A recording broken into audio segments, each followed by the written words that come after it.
বিশ্বকাপে আজ এমন এক ম্যাচ যেটা দুদলই ভাঙা মন নিয়ে মাঠে নামবে, কারণ ফাইনালে উঠে ব্যর্থ ইংল্যান্ড এবং ফ্রান্স তারা মুখোমুখি হবে তৃতীয় স্থানের জন্য। সবাইকে স্বাগত জানাচ্ছি গোল অনুষ্ঠানে। এই বিষয় এবং তার সঙ্গে একদিন পরই বিশ্বকাপের মেগা ফাইনাল, সেগুলো নিয়ে আলাপ করতে আমাদের সঙ্গে স্টুডিওতে যোগ দিয়েছেন জাতীয় ফুটবল দলের সাবেক অধিনায়ক মামুনুল ইসলাম। আপনাকে স্বাগত জানাচ্ছি। ধন্যবাদ আপনাকে। প্রথমে আমরা তৃতীয় স্থান দিয়ে শুরু করব, অল্প একটু সময় এটা নিয়ে কাটাবো। এটা এমন একটা ম্যাচ যেটা কোনো দলই খেলতে চায় না, এবার কিন্তু একদম ঢাকঢোল পিটিয়েই দুদল বলেছে যে এই ম্যাচ খেলতে চায় না, কিন্তু তারপরও নিয়মের বেড়াজালে খেলতে হয়। মানে একটা কি একটু খেলোয়াড়দের জন্য পেইন কিনা এই ম্যাচটা খেলা? আসলে তৃতীয় আর 4 নম্বরের স্থানে আই থিঙ্ক ফাইন্যান্সিয়ালি একটা পার্থক্য আছে, দেড় এই ম্যাচটা খেলা। আর এই ম্যাচে আসলে প্রেস কনফারেন্সে তাদের মানে না খেলার জন্য কথাটা বলে, কিন্তু মাঠে যখন আপনি নামবে তখন দেখবেন 100% পেশাদারিত্ব তো চলে আসবে, কারণ যেখানে ফ্ল্যাগ জড়িত, যেখানে ন্যাশনাল সং জড়িত, সব কিছু মিলে আপনার লাস্ট বিদায়টা মানে উইনিংটাও ইম্পর্টেন্ট। আপনি যদি দেখেন টোকেলের আই থিঙ্ক ইউরো পর্যন্ত মেয়াদ আছে, আর দিদিয়া দিশামের লাস্ট ম্যাচ, সে চাবে তার এই ম্যাচটা, সে ব্যাক টু ব্যাক কোনো ম্যাচ আই থিঙ্ক হারে নাই। তার কথা শুনে যদি আপনি তার হিস্টোরি দেখেন, হিস্টোরিতে এখন ব্যাক টু ব্যাক সে হারতে চাবে না। তার মধ্যে আবার এই ম্যাচে ব্যক্তিগত কিছু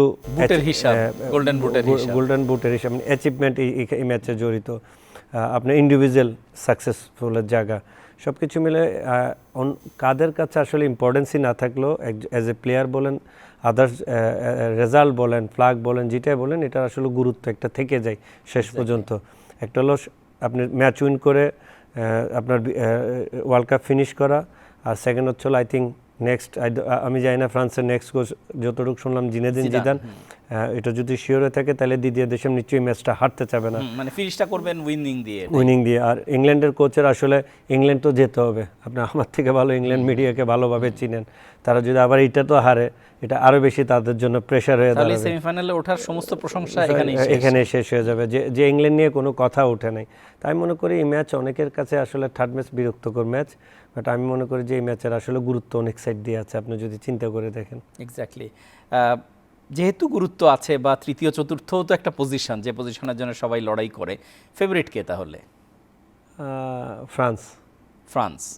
আচ্ছা, সেটা কি স্ট্রেংথ কম্পারিজনে না সেমিফাইনালে যে খেলা দেখলেন বা থ্রু আউট টুর্নামেন্ট যে খেলা দেখলেন? সেমিফাইনালে কিন্তু ফ্রান্স এত ভালো ফুটবল খেলেনি, ইংল্যান্ডও যে ভালো খেলছে তা না। হ্যাঁ, মানে আমার কাছে সেমিফাইনালে আর্জেন্টিনার এগেনস্টে ইংল্যান্ডকে যেভাবে মনে হয়েছে, বা আপনি স্পেনের সঙ্গে ফ্রান্সকে আরও বেশি অবহেলিত মনে হয়েছে।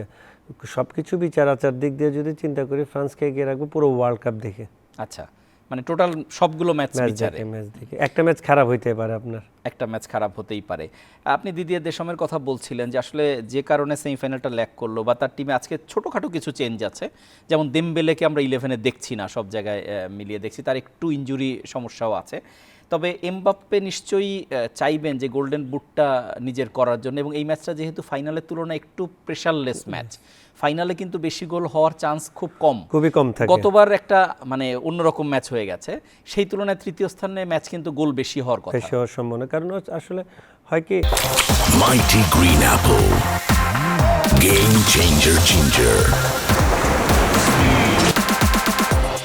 Happy Speed third title plus হচ্ছে আপনি এখন এখানে কিছু 11 চেঞ্জ হয়। আমার ধারণা ফ্রান্স ওই আপনি যেটা বললেন পুরা টিমে ওরা খেলাবে, এমবাপ্পে দেমবেলের ইনজুরির কারণে না থাকতে পারে, বাট ইংল্যান্ডের মনে চেঞ্জ থাকতে পারে, ইংল্যান্ডে চেঞ্জ থাকতে পারে। যদিও আবার দেখেন কেইন বা বেলিংহাম দুইজনই আছেন, কারণ দুইজনই কিন্তু 6 গোল করে, ফলে এখানে যে কোনো একটা কিছু যদি ব্যক্তিগত অ্যাচিভমেন্টটাই ওখানে ইম্পর্টেন্ট হয়ে দাঁড়ায়। এখন ব্যক্তিগত অ্যাচিভমেন্টের থেকে দেশ বড়, প্লেয়ারের থেকে দেশ বড়, তো দেশের টুকু আপনাকে চিন্তা করতে হবে। এখানে হয় কি, ওই নেক্সট একটা 11 ওয়ার্ল্ড কাপে অনেক প্লেয়ার রিটায়ারমেন্টে চলে যায়, বা আপনি নেক্সট 11 কী হয়, নেক্সট ইন্টারন্যাশনাল ম্যাচে আপনি কী টিমটাকে দাঁড় করাবেন, যারা সুযোগ পাবে তাদের পারফরমেন্সটা তো অনেকে যারা ম্যাচ খেলে না তারাও তো ম্যাচ খেলবে, সব কিছু মিলে ওই জায়গাগুলিতে যদি আপনি চিন্তা করে যে এটা আসলে যে দুইটা টিম আপনার ফ্রান্সের দিকে যদি চিন্তা করেন একটু বিগ মার্জিন হতে পারে, আর যদি ইংল্যান্ডের দিকে চিন্তা করেন না এই ম্যাচটা টাইট হবে, তারা টাইট ভাবে জিততে চাইবে। আমরা আরো কথা বলবো, কিন্তু আমাদের তৃতীয় স্থান নির্ধারণের যে প্রিভিউ আছে সেই প্রিভিউটা দেখবো, তারপর আমরা আস্তে আস্তে অবশ্য ফাইনালের দিকেই মনোযোগ দিব, কারণ সেটাই সবচেয়ে বড় ইম্পর্টেন্ট ম্যাচ। আমরা একটু প্রিভিউ রিপোর্ট দেখবো তৃতীয় স্থান নির্ধারণী ম্যাচের।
আমরা আলোচনায় ফিরে যাচ্ছি মামুনুল ইসলামের কাছে।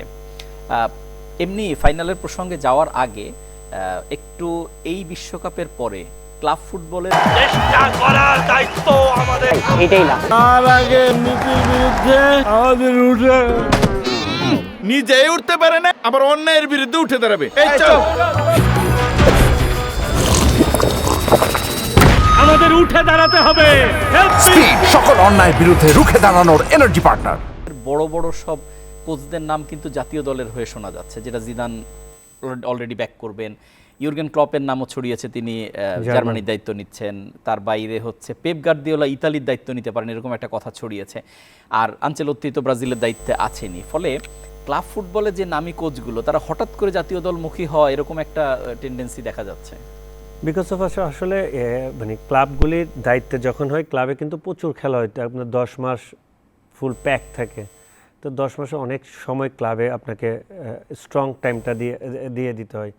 যখন আপনি ক্লাব ফুটবল থেকে রিল্যাক্স হবেন, তখন ন্যাশনাল টিমের দায়িত্ব চলে, ন্যাশনাল টিমের ম্যাচ খুবই কম, কিছুটা জায়গায় রিল্যাক্স আছে। এই যে যারা যারা নাম আপনি বললেন, তারা অলমোস্ট তাদের কেরিয়ারে যদি দেখেন 10-15 বছর ধরে তাদের সব সাফল্য নেওয়া হয়ে গেছে এবং 16 বছর ধরে তারা ক্লাবে কাজ করতেছে, তাদের একটা ন্যাশনাল টিমের একটা ফ্রি একটা স্পেস থাকে, তাদের রিল্যাক্স। যেমন জিদান রিয়াল মাদ্রিদ ছেড়ে কোনো ক্লাবে জয়েন করে লম্বা গ্যাপ দিয়েছে, লম্বা গ্যাপ দিয়েছে, এবং সেটা রিল্যাক্স হয়ে, মানুষ তো যান্ত্রিক, মানে কম্পিউটার তো না, মানুষ তো দেশ হয়ে তারা ন্যাশনাল টিমে আসে। ন্যাশনাল টিমে অল্প সময়, কষ্টটা কম, কিন্তু ক্লাব লেভে কষ্টটা অনেক বেশি, মানে পুরো মৌসুম ধরে অনেক প্রেসার। কিন্তু এটা কিন্তু একটা গুড সাইড। কেন জানেন, এটা একটা গুড সাইড। প্রত্যেকটা যে কোচ যে ক্লাব ন্যাশনাল টিমে জয়েন করবে, তাদের কিন্তু এক একজন পার্সোনাল ফিলোসফি আছে। ওয়ার্ল্ড ফুটবলের যে পার্সোনাল একটা টিমের ফিলোসফি থাকা দরকার, ওই প্রত্যেকটা কোচেরই ফিলোসফি আলাদা আছে। আচ্ছা, আমরা একটু ফাইনালের দিকে মনোযোগ দেই। স্পেন এবং আর্জেন্টিনা, মানে it will be a big final, এবং কোনো সন্দেহ নেই যে বিশ্বকাপে বেস্ট পসিবল দুটো দলই উঠেছে। এবং ইনফ্যাক্ট যদি খেলার সৌন্দর্য বিচারে বলা হয়, অন্য যে দুটো দল আজকে থার্ড প্লেস খেলছে, তাদেরকে উঠলে হয়তো বা খেলাটা একটু শারীরিক ব্যবহার বেশি হতো, কিন্তু এই ম্যাচটায় কি আপনি মনে করেন যে শারীরিক ব্যবহারটা অন্য ম্যাচের তুলনায় অনেক কম হবে, স্কিলের ব্যাপার? দেখেন, স্পেন তো সুন্দর পাসিং ফুটবল, মানে শিল্প ফুটবল, শৈল্পিক যেটাকে বলা হয়, খুব সুন্দর লাগে তাদের খেলা। কিন্তু যখন বল তারা লস করে, যখন কাউন্টারে প্রেসিং করে ওই অল্প সময়টুকু কিন্তু তাদের ওই ব্যাড ট্যাকেলগুলি দেখা যায় না। আচ্ছা, কিন্তু বল কিন্তু ওরা 5 সেকেন্ডের মধ্যে নিয়ে নেয়, যেটা গার্দিওলার সিস্টেম 6 সেকেন্ডের মধ্যে বল নেওয়া, সেটা এখন স্পেন টিম 5 সেকেন্ডের মধ্যে রিকভারি করে। ইনফ্যাক্ট তারা বার্সেলোনার খেলাটাই কিন্তু স্পেনে কপি পেস্ট করেছে। রিকভারি 5 সেকেন্ডই লাগে তাদের বল রিকভারি করতে, কাউন্টার প্রেস করে। এখন যদি আপনি আর্জেন্টাইন দিকে যান, ল্যাতিনের দিকে যান, এটা তো ইউরোপের ব্যাপার, ল্যাতিনের দিকে যান, ল্যাতিনে কিন্তু সব ফুটবল খেলে, ইন্ডিভিজুয়াল ফুটবল খেলে।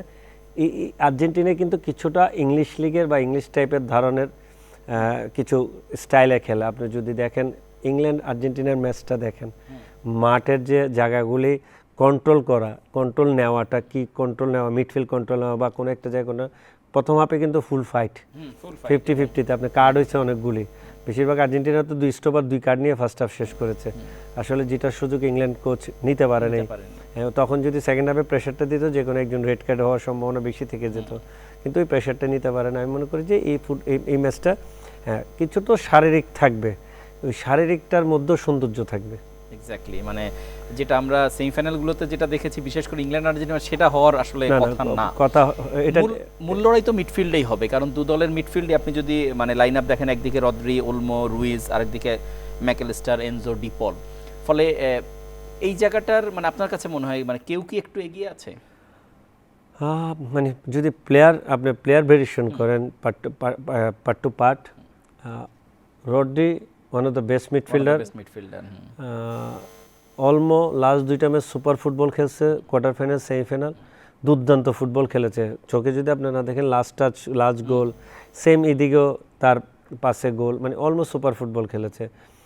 আর হচ্ছিল একবার পেড্রি খেলেছে, আর গত ম্যাচ খেলেছে আই থিঙ্ক নাম্বার 6, পেড্রি একটা চেঞ্জে আসে মাঝে মাঝে, মানে 11-এ না থাকলেও ওই কি একটা নাম, তার নাম ওর চেঞ্জ আসে। তা মিডফিল্ড যদি হিসাব করা হয়, আমি মনে করি কিছুটা স্পেন এগিয়ে থাকবে, কারণ এখানে আছে এলিস্টার, এনজো ফার্নান্দেস, পারাদাস। এই জায়গাগুলিতে কিন্তু কিছুটা এলিস্টার এগিয়ে, আর এনজো ফার্নান্দেসের আপনার লাস্ট 2টা ম্যাচ উইনিং গোল প্লাস ইংল্যান্ডের এগেনস্টে গোল, আমার কাছে মনে হয় একদম খুব টাইট। আপনি একজনকে এগিয়ে রাখলে আবার 2জনকে ওইদিকে টেনে নিয়ে আসা, কারণ এলিস্টারের কিন্তু দুর্দান্ত, ম্যাকঅ্যালিস্টারের পারফরমেন্স আসলে দুর্দান্ত। এনজোকে আপনি মাঝে মধ্যে হারা যেতে দেখবেন, আবার এনজোকে আবার ভালো পারফর্ম করতেও দেখবেন। লাস্ট 2 ম্যাচে যে ম্যাচে হেডে গোল করছে, ওই ম্যাচে কিন্তু এনজো ভালো খেলে নাই, কিন্তু সে গোলটা করে ফেলেছে। আর্জেন্টিনার সুবিধা হচ্ছে কখনো কখনো কেউ হারিয়ে গেলেও আরেকজন দাঁড়িয়ে যাচ্ছে, মানে কোনো ম্যাচে ডিপল কিন্তু খারাপ করছেন, কিন্তু সেটা আবার পুষিয়ে দিচ্ছে, লাউতারও পরে নেমে ভালো করছেন। ডিপলের চেঞ্জিংটা লাস্ট ম্যাচে, ডিপল তো চেঞ্জিং এ নামছে, সিমিওনেকে খেলানো হয়েছে ফাইটিং এর জন্য। ডিপল আসার পর উইথ বল এন্ড উইদাউট বলে দুটোটাতে এফেক্টিভ ছিল। উইথ বলে তার 2টা ক্রস, একটা ক্রস বারে লেগেছে, এবং উইদাউট বলে তার ফাইট, মানে ট্রানজিশন মুভমেন্ট। সোফার যেটা দেখা গেছে, স্ক্যালোনির প্রত্যেকটা চেঞ্জ থ্রু আউট টুর্নামেন্ট খুব ক্লিক করেছে, এটা খুব বড় বিষয়। আমরা মানে সবচেয়ে বড় যে প্রসঙ্গ মেসি ইয়ামাল, সেটা একটু পরে আসবো, তার আগে আরেকজন নিয়ে একটু কথা বলতে চাই। মিকেল মারিনো, একটা সুপার সাব স্পেনের, যিনি এক ধরনের গেম চেঞ্জার যেটাকে বলে। কোয়ার্টার ফাইনাল এন্ড 2টো ম্যাচে উইনিং গোল, সরি পর্তুগাল এবং Belgium, round of 16 and quarter ফাইনালে। নরমালি আমরা তো সুপার সাব জিনিসটা মানে আসলেই গেম চেঞ্জার যদি এরকম কেউ থাকে, সেটা তো যে কোনো দলকে একটা ইউজ করে, অ্যাডভান্টেজ থাকে। এইটাতে যদি আপনি আর্জেন্টিনাকে দেখেন, লাতারোকে লাস্ট 2 ম্যাচে 2 গোল করছে, লাতারো চেঞ্জিং এ নেমে, আপনি লাতারোকে ওইদিকে রাখবেন না, দুইজনের কাছে সুপার সাব আছে। মেইন জিনিসটা হচ্ছে কি, আপনার চেঞ্জিংগুলি চেষ্টা করার দায়িত্ব আমাদের, এটাই না। তার আগে নীতির বিরুদ্ধে আমাদের উঠে নিজেই উঠতে পারে না, আবার অন্যায়ের বিরুদ্ধে উঠে দাঁড়াবে। এই চল, আমাদের উঠে দাঁড়াতে হবে। স্পিড সকল অন্যায়ের বিরুদ্ধে রুখে দাঁড়ানোর এনার্জি পার্টনার। কিন্তু আপনার যদি চেঞ্জিংগুলি আপনার মাঠে অ্যাভেল না হতো, সাকসেসফুল না হতো, 2 টিমের এক টিমও আপনার ফাইনাল উঠতে পারতো না। এক্স্যাক্টলি, মানে চেঞ্জিং একটা অনেক বড় ফ্যাক্টর, মানে কারণ তা না হলে ম্যাচে, কারণ আপনার তো 5টা চেঞ্জ যদি আপনাকে একজন যদি মিস্টেক হয়, তা আপনার পুরা টিমের কোনো না কোনো জায়গায় একটা জায়গায় খারাপ অবস্থা হবে। আমি মনে করি আর্জেন্টিনার চেঞ্জিং প্রত্যেকটা ক্লিক করেছে, স্পেনের চেঞ্জিং যেটা আপনি বললেন, ওই 2টা ক্লিক করেছে। ক্লিক করার কারণেই 2টা টিম এখন ফাইনাল খেলতেছে। ফাইনালও আপনি যদি দেখেন ড্র থাকে, আপনার লাস্ট পর্যন্ত চেঞ্জিং প্লেয়ারগুলি ম্যাচ ডিফারেন্স করে দিবে। এবং দুই দলেরই একটা খুব বড় স্ট্রং দিক হচ্ছে তাদের বেঞ্চ খুব স্ট্রং, মানে এমন অনেক খেলোয়াড় আছেন যারা সেভাবে ম্যাচ পাননি কিন্তু তারাও খুবই ক্যাপাবল এবং যে কোনো সময় এরকম, যদিও ফাইনালের বড় মঞ্চে মানে আগে না খেলা কম খেলা কিন্তু পারফর্ম করাটা কঠিন, তারপরও কোনো না কোনো চমক কিন্তু চলে আসতে পারে। আপনার স্পেন টিম হচ্ছিল ইয়ং, প্লাস হচ্ছিল তাদের প্রত্যেকটা পজিশনে বেটার আছে। অনলি ফর নাম্বার 9 5 গোল করার পর আমরা নাম্বার 9-কে মাঝে মধ্যে স্পেনের নাম্বার 9-কে খুঁজি। আর আর্জেন্টিনার উইক পয়েন্ট হলো তাদের 2 সাইড ব্যাক। আপনি যদি যতগুলি দেখেন কাউন্টার এটাকে তারা একটু দুর্বল, প্লাস হলো সাইড ব্যাক।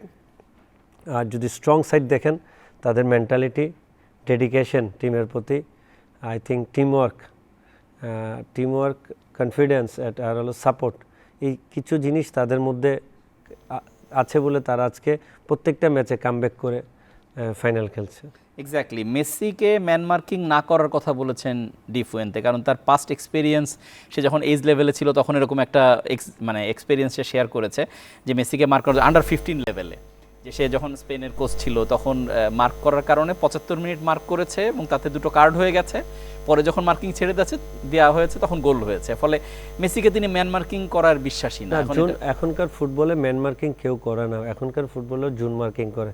আর এখানে স্পেন যে স্টাইলে ফুটবল খেলে মার্কিং করার কথা না, কারণ তাদের ডিফেন্স লাইন অ্যাটাকের মধ্যে 35 মিটার্স বা 30 মিটার্স একটা দূরত্ব থাকে যেখানে আপনি চাইলেও বল বাইর করতে পারবেন না, এবং বল মিস করার পর তারা যে প্রেস করবে কিছু একটা জায়গায় মেসি ডেঞ্জার হবে, কারণ মেসি নোস এই টিকি টাকার সম্পর্কে মেসির এক্সট্রা ধারণা রয়েছে। স্পেন তো তার মূল জায়গা খেলার, মানে স্পেন সম্পর্কে নারী নক্ষত্র তার একাডেমিটা, যে একাডেমি থেকে সে আসছে, মানে আমি মনে করি যে এই জায়গাটুকুতে মেসি নোস। আর তাদের মিডফিল্ডারগুলি সব উইথ বলে ভালো। এখন দেখার বিষয় হলো তাদের প্রেসিংটা, কারণ স্পেন ফিলোসফি থেকে বাইরে হবে না, সেটা আপনি কোচের ভাষায় বুঝে ফেলেছেন যে সে মেন মার্কিংয়ে যাবে না, তার ফিলোসফিতে থাকবে। ওই ফিলোসফির মধ্যে যদি প্রেসিংয়ে কাউন্টার প্রেসে যদি বল 1-2 বার বাইরে হয়, ডেঞ্জার হবে। ইয়ামালকে আটকানোর দায়িত্ব থাকবে টিগলিয়াফোর। সো হ্যাঁ, টাফ। এখন ইয়ামালের ক্ষেত্রে কি বলবেন, যদিও তারও একটু ইনজুরি শুরুতেও ছিল, এই ম্যাচের আগেও শোনা যাচ্ছে ইনজুরি, বাট সেমিফাইনালে তাকে কিন্তু বেস্ট পসিবল একটা সিচুয়েশনে দেখা গেছে। মানে আপনার ফাইনালে সে বেস্ট পারফর্ম করার মতো অবস্থায় থাকে, কারণ সেমিফাইনালে সে ফ্রান্সের ম্যাচটা খেলেছে, লেফট ব্যাককে অনেক জায়গায় ভুগিয়েছে, গোল না হলে অফসাইড যদি না হতো 2-3টা মুভ করে বাইরে হয়েছে। না আসলে ইয়ামাল তো ধরেন মেসির ইয়ং বয়সের ইয়ামালকে Mighty Green Apple Game Changer Ginger Happy Speed দেখলে আপনি কিছুটা ছায়া পাবেন মেসির মতো, বাট মেসি আর ইয়ামালের যেটা আপনি বলতে চাইছিলেন, এটা এক্সপিরিয়েন্স আর ইয়ং এর মধ্যে একটা ডিফারেন্স থেকে যায়। আপনি ইয়ামাল যদি 10টা করে 10টা ক্রিয়েট করে 2টা সাকসেস হবে, কিন্তু মেসি 3টা করলে 2টা সাকসেস হবে। এই এক্সপিরিয়েন্স আর হলো ইয়ং এর মধ্যে ডিফারেন্সটা থেকে যায়। মেসির গতি নাই, কিন্তু মেসির অনেক কিছু আছে যেটা আসলে ইয়ামালের কাছে আসতে একটু সময় লাগবে। আচ্ছা, মেসির বিষয়ে একটা আমি নিজেই ভাবছিলাম যে আসলে 14 মেসি, 22 মেসি, 26 মেসি, মানে আমি 3টা ফাইনালের কথা বলছি, তার মধ্যে একটা চ্যাম্পিয়ন, একটা রানার্স আপ, আর এবার তো পেন্ডিং। এখন কোন মেসি সবচেয়ে ভয়ঙ্কর? আমার কেন জানি না 26 মেসিকেই সবচেয়ে ভয়ঙ্কর লাগছে। 26 মেসি সবচেয়ে ভয়ঙ্কর, কারণ লাস্ট ম্যাচে সে 7টা 1-1 করেছে, যা পুরা ম্যাচে কেউ করতে পারে নাই। তার আই থিঙ্ক হ্যারি কেন না বার্লিংহাম 4টা করছে, তাছাড়া আর কেউ করতে পারে নাই, 3টা না 4টা। তাহলে 39 বছর বয়সে যে ব্যক্তি 1-1 7টা করতে পারে, তার কি পরিমাণ পাওয়ার থাকলে, তার কি পরিমাণ এক্সট্রাঅর্ডিনারি গড গিফটেড ক্ষমতা থাকলে সেই কাজটা করতে পারে। এবং ম্যাচ উইনারের পিছনে তার একটা বিশাল অবদান, 2 অ্যাসিস্ট অলমোস্ট সব ম্যাচে, একটা বোধহয় বাদ দিলে সব ম্যাচে man of the match Messi, এটা ভাবা যায় না। এবং এই যে ভাবা যাচ্ছে না, সেই কারণে কিন্তু অলরেডি একটা জিনিস চাউর হয়েছে যে 2030 বিশ্বকাপও মেসি খেলবেন 43 বছর বয়সে, যেটা ইটস টাফ।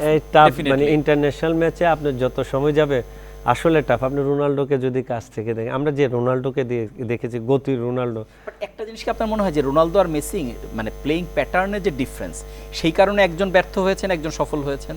প্যাটার্ন তো ডিফারেন্স আছে, প্যাটার্ন আপনার মাস্ট বি ডিফারেন্স।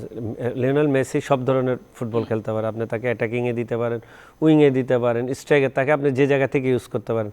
কিন্তু রোনাল্ডোকে না, মেইন জিনিস হলো স্পিডের সঙ্গে অনেক পরিশ্রম করে, সেটার ক্ষেত্রে বয়স একটা ফ্যাক্টর। রোনাল্ডোর ক্ষেত্রটা হচ্ছে তাদের টিম মেটদের যে সাপোর্টটা রোনাল্ডোর দরকার ছিল সে পায় নাই। আচ্ছা, আমরা আরো কথা বলবো, আমাদের আরেকটা রিপোর্ট আছে, এই দু দল যেহেতু ফাইনালে খেলবে তাদের নিয়ে করা রিপোর্ট, আমরা সেই রিপোর্টটা দেখব, তারপরে আবার ফিরে আসছি।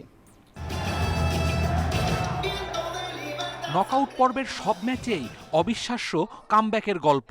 শিরোপা থেকে মাত্র এক ধাপ দূরে আর্জেন্টিনা।